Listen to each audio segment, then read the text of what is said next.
That dull, constant reminder. The form stared. The man waited, hands folded. Somewhere beyond the heavy door, a printer started, groaned through a cycle, stopped. She'd meant to say something earlier. In the corridor, maybe.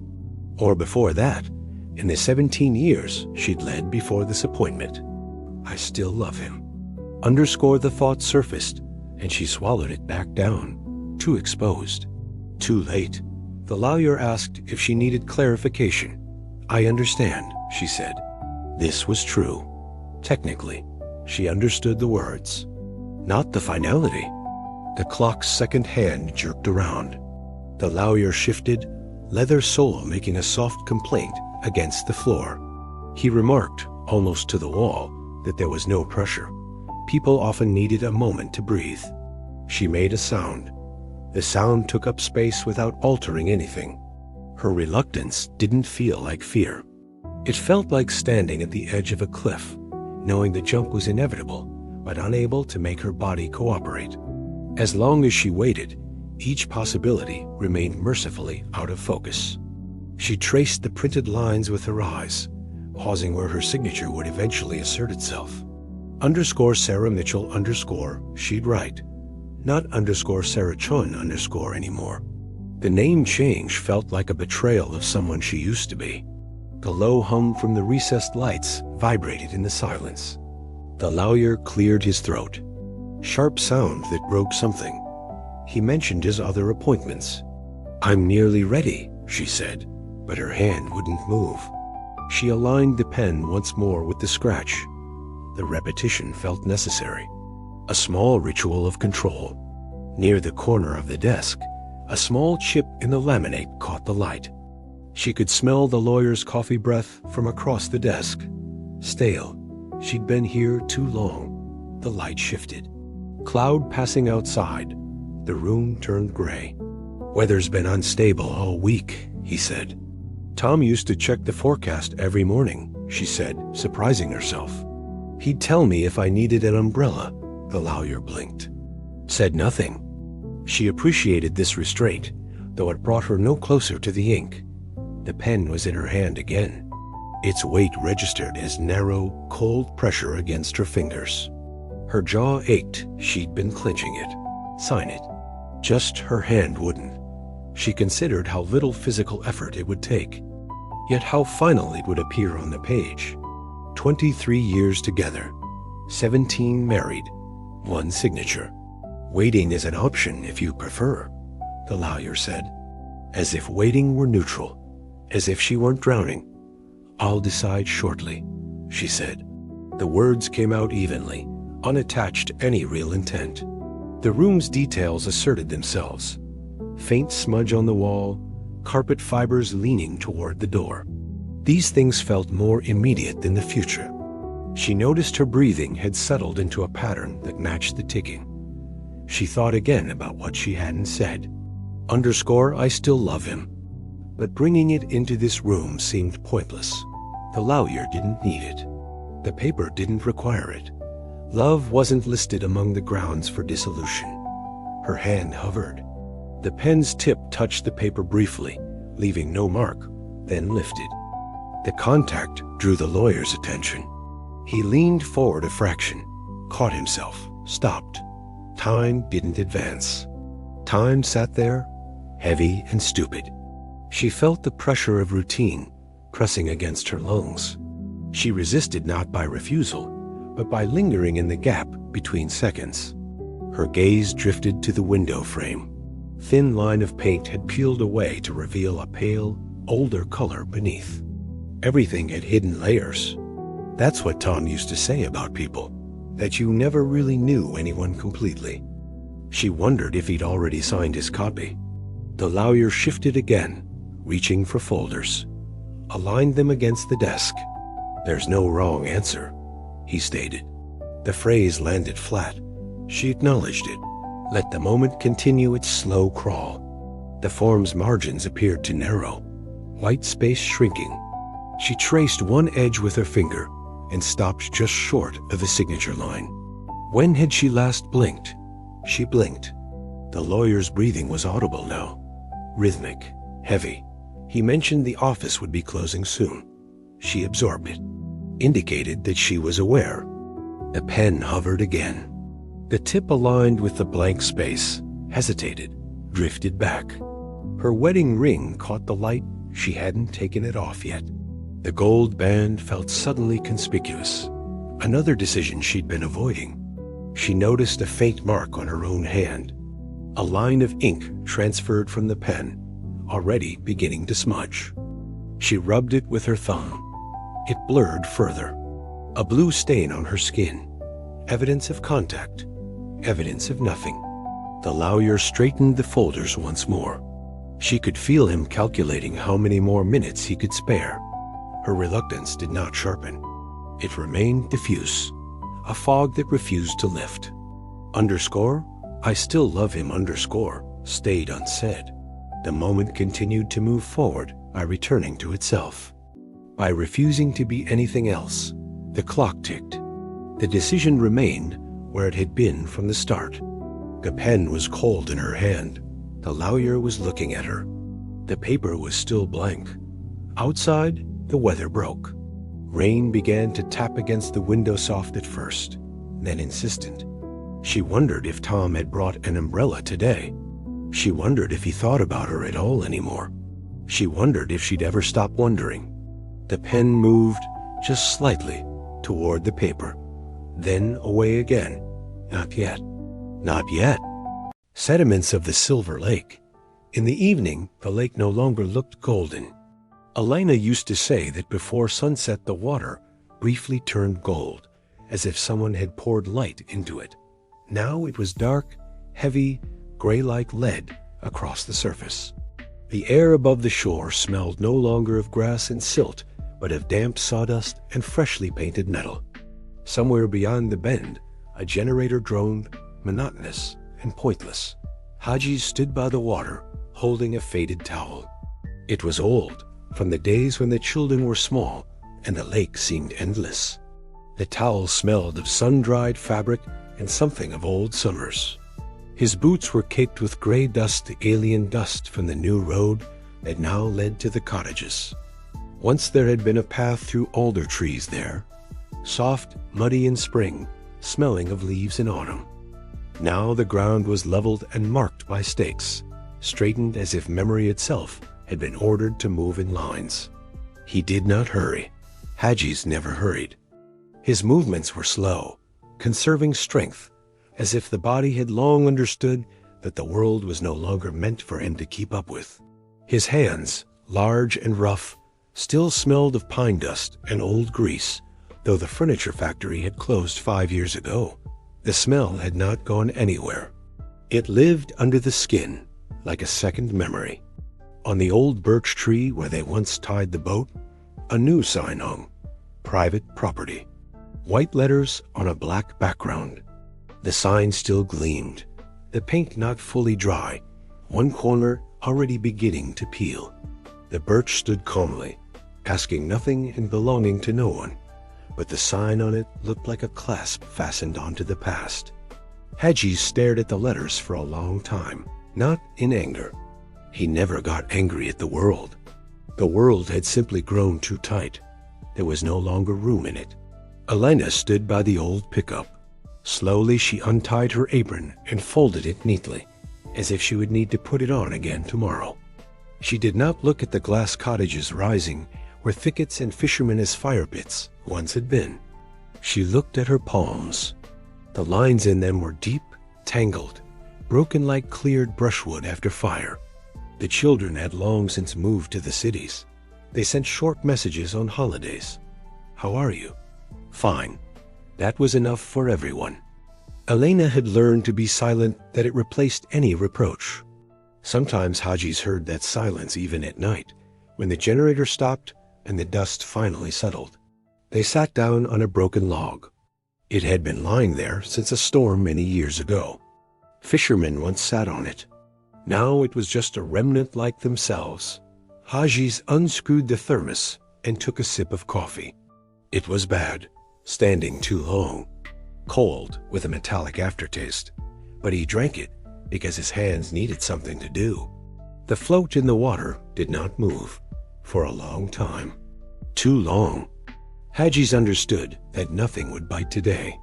Maybe not tomorrow either. He was not thinking about fish. He was thinking that the water they had swum in for 30 years now belonged to people who would come here only on weekends to air out their houses and their boredom. It was not injustice. It was a fact. He took off his shirt. His skin was pale, old, marked with stains that come not from the sun, but from time. The water was dark, almost black. Hadjis stepped into the lake slowly, carefully, not as an owner, as a guest. The cold stung his knees, but he did not stop. He swam farther until the cottages on the shore became small, alien cubes. Then he dived. Under the water, it was quiet. No generator, no metal, no barking. Only silt and a strange, sweet taste in the mouth. Lost happiness is never entirely bitter. Down there, the lake kept what it had been, without signs of fences. He surfaced and saw Helena. She stood ankle-deep in the water, motionless. She had never liked to swim. She was simply waiting, as she had waited all her life. Back on shore, Hadjis shivered from the cold, but his face was calm, almost cleansed.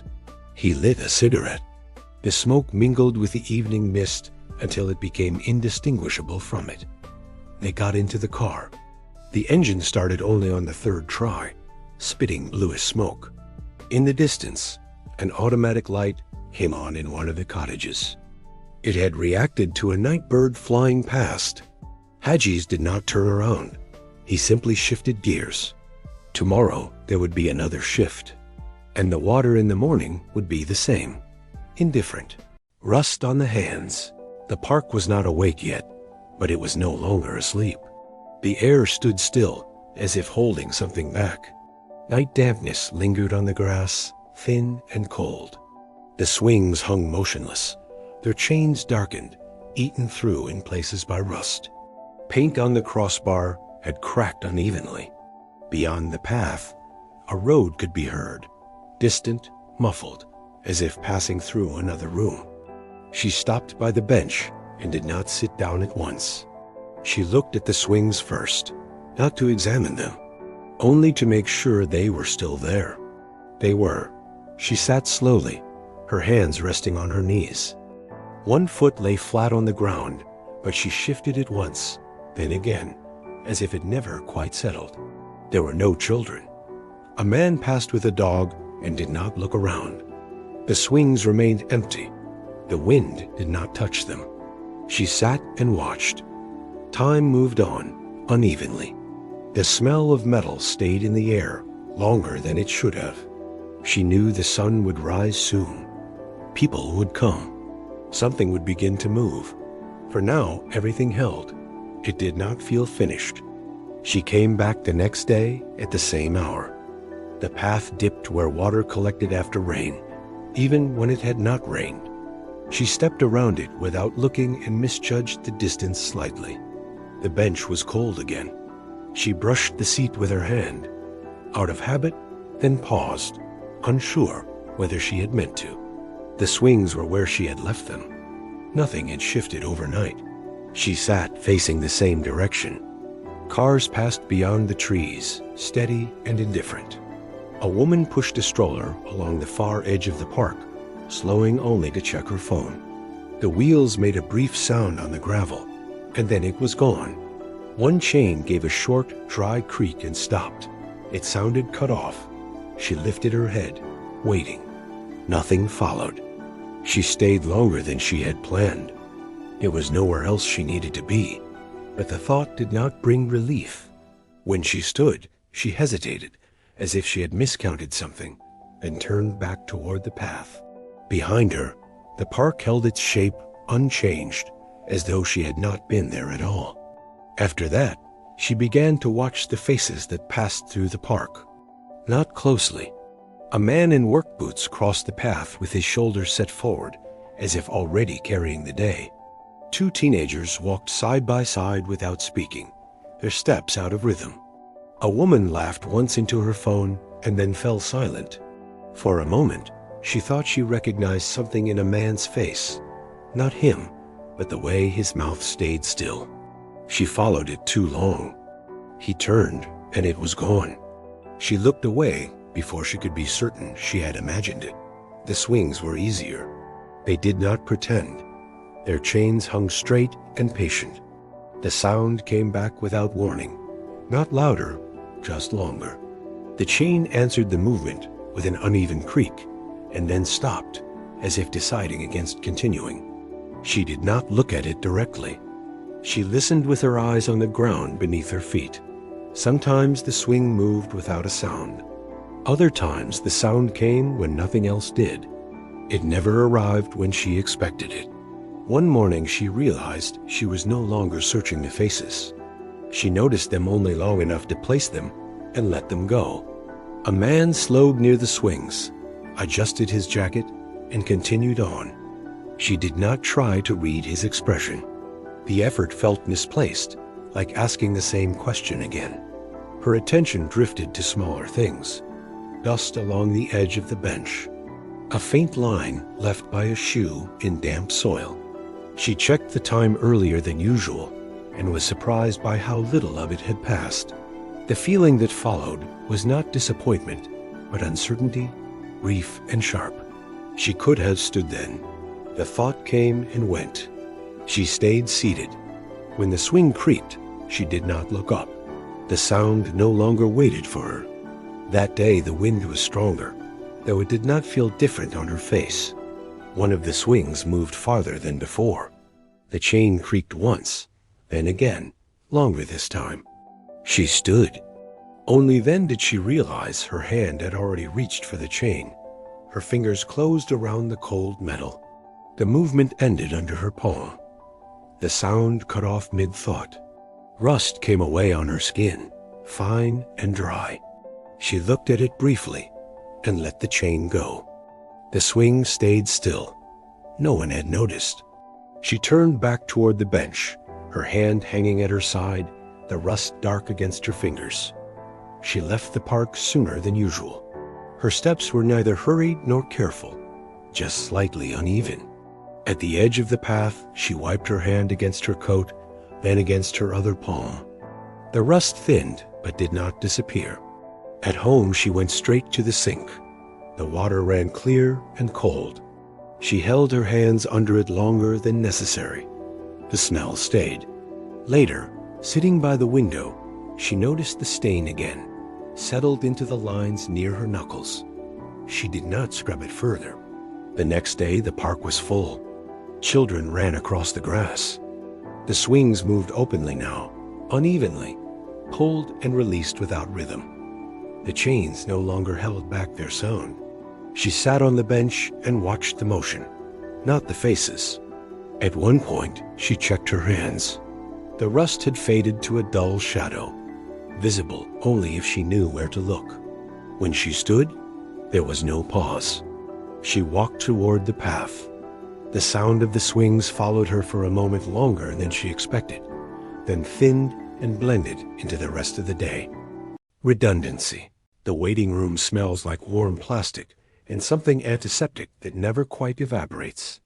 The chairs are bolted to the floor in a line that curves slightly, as if the room once had a different shape and was forced into this one. A television hangs in the corner with the sound off. A nature program, I think. Water moving over rocks. I can tell because the light keeps shifting. My name has not been called yet. I sit with my hands flat on my thighs, palms down, as if I'm trying to keep them from floating. The form I filled out is folded into quarters in my jacket pocket. I remember checking the same box twice, and then scratching one out. There is no pen now. There was a pen earlier. It rolled under the chair of the man across from me. Or maybe it didn't. I didn't look. A woman with a scarf around her head stares at the floor tiles, counting them or not counting them. An older man keeps his coat on, even though the room is warm. Every few minutes, he lifts his wrist and checks a watch that doesn't light up. When he drops his arm again, the movement leaves a faint echo, like a delayed second gesture that never happens. The door to the imaging suite stays closed. When it opens, it will open all the way, and someone will say a name. That is how it works. I know this because I have been here before, though not in this room, or not like this. There is a small white box mounted low on the wall between my chair and the next one. A red button sits inside it, protected by a clear plastic cover that looks like it should slide, but doesn't. Above it, black letters spell out emergency assistance. The letters are slightly worn, as if people have traced them with their eyes too many times. The button hums, very faintly. Or maybe it doesn't. When the room quiets, the hum seems louder. When someone shifts in their seat, it disappears. I tell myself I am calm. I tell myself that waiting is not the same as being trapped. The difference matters. It must matter, or the room would feel smaller than it does. The woman with the scarf clears her throat. No one looks up. The television shows a bird lifting itself from water. The image freezes for a moment and jumps ahead. The bird is gone. I notice the button again. The clear cover has a hairline crack along one edge. Someone must have pressed too hard at some point. I imagine a hand slamming down, the plastic bending, the sound sharp and sudden. I imagine the relief that follows, the certainty of response. My knee bounces once. I stop it with my hand. The anger comes without words. It's a pressure, low and steady, like something swelling behind a wall. It doesn't attach itself to anyone in the room. It doesn't need a face. It's enough that the door is closed, that time is moving in increments I can't see. I lean forward, elbows on my knees, and pretend to adjust my shoe. From this angle, the button is at eye level. The hum is definitely there now. I can feel it more than hear it. A vibration through the wall. No one is watching. Or if they are watching the way people watch without recording, without intention. I lift the plastic cover. It doesn't slide. It snaps open with a dry sound that seems too loud for the room. The woman with the scarf looks up, then back down. The older man checks his watch again. The button is warm. I don't press it. I don't want the attention that would follow. Instead, I twist it slightly, just to see if it moves. It does. There is a small give, a subtle resistance that wasn't meant to be tested. I twist again harder. Something inside clicks, not loudly, but with finality. The hum stops. For a moment, nothing else changes. The television continues its silent program. The door stays closed. No alarm sound. The room does not rearrange itself around this new fact. I lower the plastic cover. It doesn't sit flush anymore. One corner sticks out. My hands are steady when I place them back on my thighs. I feel lighter, as if something has been set down, though I can't say what. The pressure behind the wall hasn't disappeared, but it has shifted, redistributed. Minutes pass, or seconds. The room breathes in its own way, through vents I can't see. Somewhere beyond the door, a machine spins up and then down again. A nurse steps out briefly, holding a clipboard. She scans the room, her eyes moving over us without landing. She steps back inside. The door closes. No one mentions the button. No one could, not yet. I imagine a different moment, later, when someone will reach for it and find it unresponsive. I imagine the confusion, the quick calculation. There will be other ways to call for help. There are always redundancies. Still, something has been removed. A thin thread cut. The older man sighs and finally shrugs out of his coat. He drapes it over his arm. The woman with the scarf adjusts it, pulling the fabric tighter around her neck. My name feels heavy inside my chest. When it is spoken, it will have weight. Until then, it presses outward, testing the space. I try to remember why I am here. The reason comes to me in pieces. A referral, a sentence that ended with "just to be sure," the sound of my own voice agreeing too quickly. None of it feels connected to the room anymore. The room has its own logic. The television flickers, and goes dark. The screen reflects us back, dim and distorted. For a moment, I think it is turned off because of what I did, though that makes no sense. I know it makes no sense. The thought stays anyway. The door opens again. This time, a different nurse steps out. She looks at the clipboard and at us. "Sorry for the delay," she says. Her voice is practiced, neutral. She calls a name that is not mine. The woman with the scarf stands. She hesitates, then walks toward the door. As she passes the wall, her hand brushes the white box. The plastic cover wobbles but stays closed. She doesn't notice. When the door closes behind her, the room feels larger, as if her absence has created space rather than taken it away. I focus on my breathing. In, out. The pressure shifts again, searching. The older man leans slightly toward me. His voice is low, almost conspiratorial, though there is no one to conspire against. "Do you know if they're running behind for everyone?" he asks. Nothing depends on it. They called it a temporary adjustment long before they called it a departure. The explanation arrived as practicality. The department had grown too fast, then slowed, leaving gaps no one bothered to chart. Resources shifted, roles blurred at their edges. What followed was framed as restructuring, spoken of as if it could not have been avoided. Arthur sat through meetings where managers worked over words like transition and streamlining until they lost their edge. No one said removal. Replacement was never mentioned. Arthur proposed the category himself. At the time, it felt reasonable. A place for work that slipped past existing divisions, requests that crossed teams, approvals that stalled between hierarchies, tasks that waited because no one wanted to claim them. He named it carefully interdepartmental buffer, avoiding anything that suggested ownership. The buffer sat apart, but not outside. It allowed things to pause without escalating. It justified his presence without asking what it was meant to do. Sarah supported the idea. She said it would reduce friction and bring clarity. Later, when the floor had mostly emptied, she admitted she liked that it made him harder to remove. Mark wasn't there yet. Leadership still rotated internally. Decisions moved slowly, and no one questioned it. Arthur was trusted. When he stayed late, it was noticed, though never remarked on. The smell of burnt coffee lingered near the printers, sharp even when no one was drinking it. When he left early, no one mentioned that either. The first sign came without announcement. An email arrived copied to one fewer person. A meeting invite landed without context.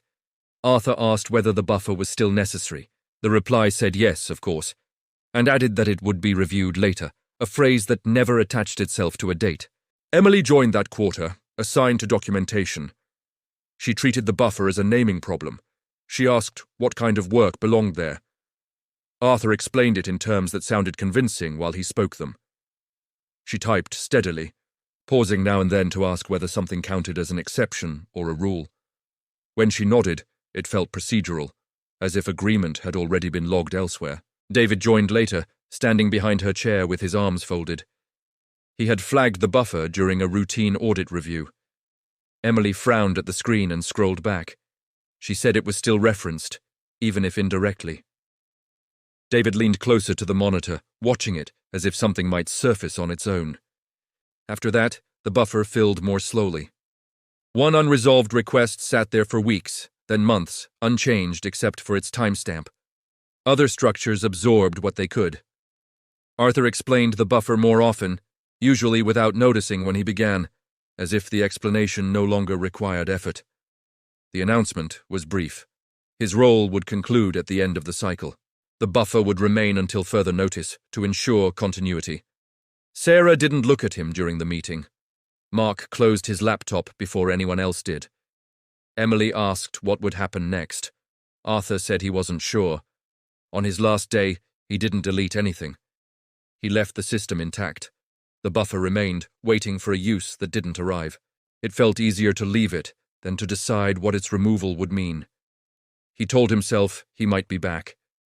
He arrived earlier than the email suggested, letting himself in with a badge that still worked. The building had settled into new rhythms. Lights came on in sections, not together. Screens woke without sound. No one reacted to his presence. That stayed with him longer than he expected. The receptionist glanced up once, then back to her screen. She checked his name against a list, paused, and nodded. Whatever hesitation crossed her face stayed there. Sarah was already at her desk. He recognized the way she sat, slightly turned, as if guarding the space behind her. When she noticed him, she didn't stand. She smiled briefly. It was good to see him again. The phrase sounded complete. She said things had changed. She didn't say they had improved. They walked together down the corridor that used to hold his team. She explained which groups had merged and which functions no longer existed. She avoided names. Arthur listened, registering the absence of his own. At one point, she slowed, as if to add something, then continued instead. Mark joined them near the conference rooms. He checked his watch before speaking. He shook Arthur's hand with a firmness that felt practiced. He thanked him for coming back on short notice, framing it as a favor to the organization. He spoke about alignment, paused, then shifted to simplifying structures that had grown too complex. Emily and David were waiting by the workstation. Emily pulled up the current schema and scrolled through deprecated permissions. David leaned against the desk, watching the screen instead of Arthur. "It's still locked," Emily said. Arthur logged in. The buffer sat where it always had, unchanged, bearing a name that no longer matched anything around it. His finger hovered over the key longer than he expected. The vinyl chair caught slightly against the back of his shirt when he leaned forward. He remembered the nights he had stayed late, building the structure line by line, returning to it even when there was nothing left to add. The air conditioning ran at a pitch that never quite faded. Once he noticed it, it seemed to settle in his chest. The confirmation was final. The system recalculated. Lists shifted, the screen refreshed. Somewhere down the corridor, a chair scraped lightly, then stopped. Afterward, the space felt cleaner. Mark said the structure looked more efficient now. Sarah noticed the absence and looked away. Emily asked what had been there before. Arthur packed his things. At the exit, his hand paused on the handle. Sarah tapped her pen against the desk, eyes fixed on its surface. "By the way," she said, not looking up, "do you still have the key to the supply closet?"